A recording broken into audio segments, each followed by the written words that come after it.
గత కొద్ది రోజులుగా సోషల్ మీడియాలో అలాగే మెయిన్ స్ట్రీమ్ మీడియాలో కూడా నడుస్తున్నటువంటి వార్త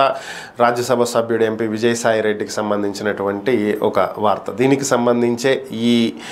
వార్తలో ఉన్నటువంటి దేవాదాయ శాఖ అసిస్టెంట్ కమిషనర్గా పనిచేస్తూ సస్పెండ్ అయినటువంటి శాంతి ఆమె స్పందించడం జరిగింది. ఆమె మీడియాతో మాట్లాడుతూ తాను దేవాదాయ శాఖలో పనిచేశానని, అయితే దేవాదాయ శాఖలో ప్రేమ సమాజం అనేటువంటి ఒక సంస్థ ఉందని, దీనికి బాధ్యతలు ఆమె నిర్వర్తించాల్సి ఉన్నటువంటి నేపథ్యంలో విశాఖలో ఒక రిసార్ట్ ఉందని, వాళ్ళు ఈ దేవాదాయ శాఖకు సంబంధించినటువంటి 30 ఎకరాలను లీజుకి తీసుకుని అతి తక్కువ లీజు చెల్లిస్తున్నారని, ఈ విషయానికి సంబంధించి విజయసాయి రెడ్డి గారిని కలవటం జరిగిందని, వారి లీజు పెంపుకు సంబంధించి దేవాదాయ శాఖకు న్యాయం చేయటం కోసం కలిశానే తప్ప వేరొక ఉద్దేశం లేదని, అలాగే విజయసాయి రెడ్డి గారు తనకి తండ్రితో సమానమని,